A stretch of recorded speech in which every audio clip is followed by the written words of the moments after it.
On April 13th, Nintendo released the third and final trailer for The Legend of Zelda: Tears of the Kingdom. If you've watched some of my other videos, it's no secret that I was admittedly a little concerned for this game. Based on the marketing we'd had so far, I wasn't super excited. Nothing was mind-blowing to me, and the things that I didn't think were great in Breath of the Wild didn't seem to have improved in Tears of the Kingdom. So this final trailer was my last chance to get hyped for the game before its release, and boy did it deliver. In this video, I'm going to go over 7 things I saw in the final Tears of the Kingdom trailer that quelled any concerns I had and got me incredibly excited for the Breath of the Wild sequel. Number 1. I saw a dungeon. Yeah, so I saw a dungeon. I guess I can't say for sure that this is a dungeon, but damn, it really does look like it. And it's close enough for me. This is what I wanted. I didn't want all the surprises to be ruined for me. If this does truly show this game's take on dungeons, then I'm sure that there's many more like this to find across Hyrule, which is good. When you market a game, you want to show enough to get people excited for the game and convey what it's about without spoiling every significant part of it.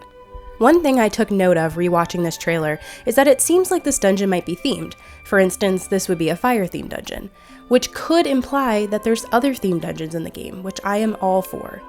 Maybe one of the flying ships will even have a dungeon inside, which would finally help us realize the lost potential of the ghost ship from the Wind Waker. Number 2. The Zonai are actually in this game. In previous trailers, many talked about the fact that this game had a lot of Zonai symbols, and many people thought that the Sky Islands might have been Zonai territory. This was basically confirmed in the Tears of the Kingdom gameplay footage that we got a few weeks ago, in which Link picks up a Zonai charge after defeating a construct on a Sky Island. What we didn't know until this trailer, though, was if the Zonai areas were abandoned or if the Zonai actually appeared in the game. I'm going to discuss the Zonai a little bit more in the next section, but I think it's interesting that Tears of the Kingdom is adding a whole new race of people to learn about and interact with.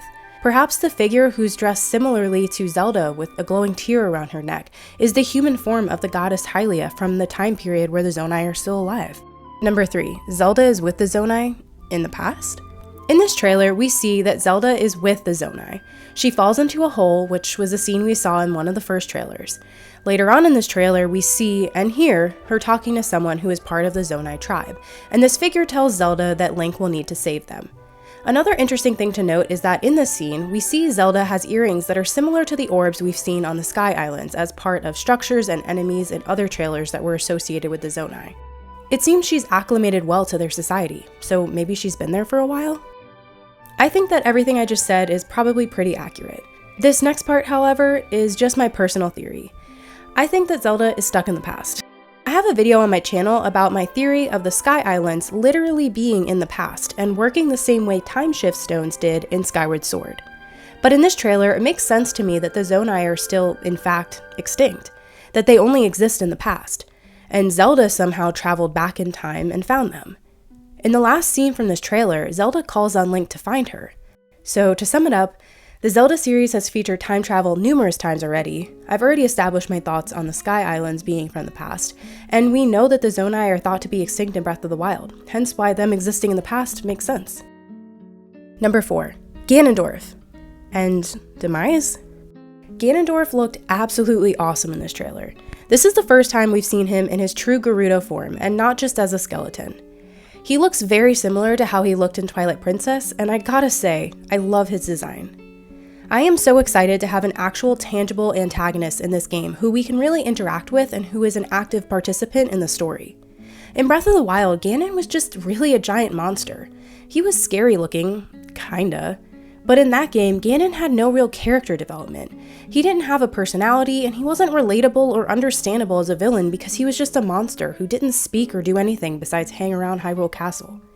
Now he is a voice actor, a personality, and he's actively trying to destroy Hyrule.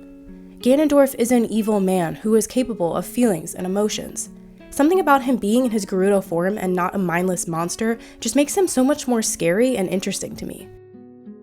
Also, was that Demise? This is super interesting to think about because when I first saw this trailer, I kinda just assumed this was Ganondorf.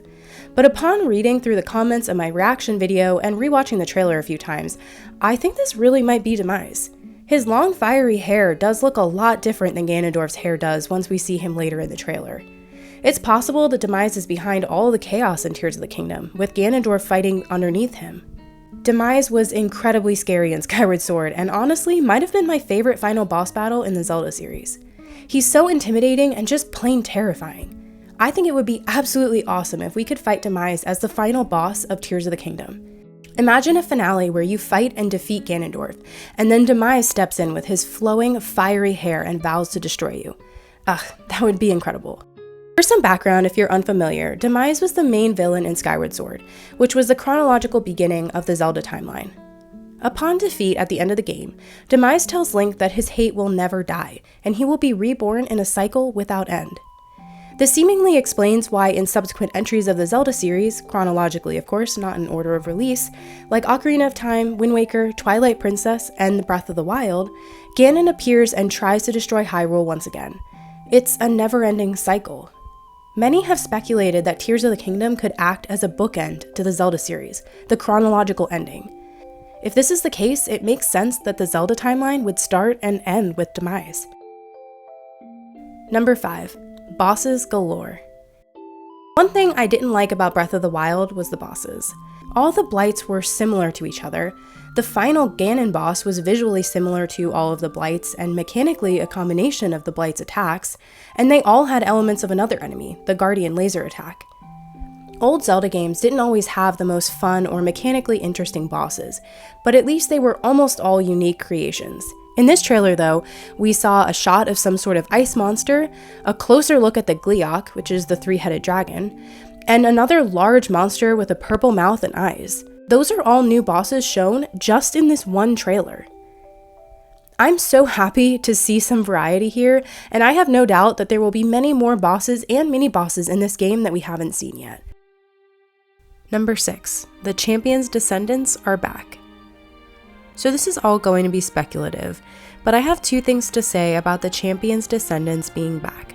First of all, I think this could be a good way of working the champion abilities that Link obtained from defeating the Divine Beasts in Breath of the Wild into the game. It would be kinda weird if we started Tears of the Kingdom off with these abilities, just gameplay-wise, even though it would make sense in the universe since this is a direct sequel and Link obtained them in the last game.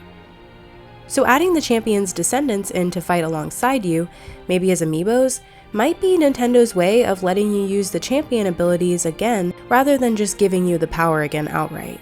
Something else I thought about when I first saw this trailer is that it could be hinting towards a multiplayer element to this game. Maybe you can bring in Prince Sidon to fight alongside you, for example, and have someone else grab a controller and play as him. When this part is shown, a voice in the trailer states that you are not alone. Multiplayer gameplay may very well not be in this game at all, but it's just something I wanted to put out there since I think it's possible. Number 7. Are NPCs actually relevant?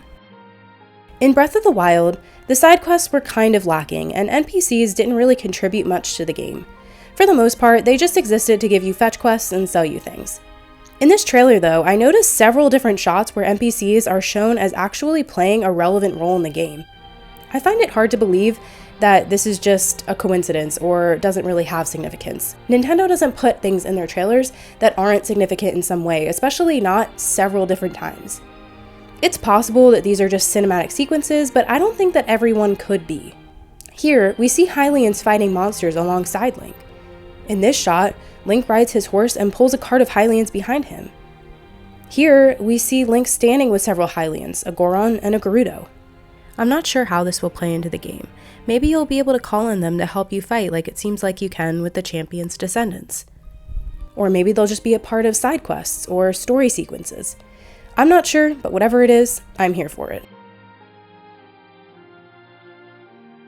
Watching this trailer, I can say that I was not picturing Breath of the Wild, pretty much at all. I think after that shot of Hateno Village in the beginning of the trailer, I completely forgot that this was even a sequel to that game and not its own entirely new game. I think that Nintendo was truly just keeping their cards close to the vest. They gave me pretty much everything I could have asked for with this trailer, and I am no longer concerned about this game. I truly think that Tears of the Kingdom will feel original and will substantially improve upon the foundation that was Breath of the Wild. This next month of waiting for the game to come out is going to be rough. Please like and subscribe if you liked this video, and thank you so much for watching. I'm working on a playthrough of Breath of the Wild on my channel right now, and I'll be doing a playthrough of Tears of the Kingdom once it comes out. Until next time, have a good one.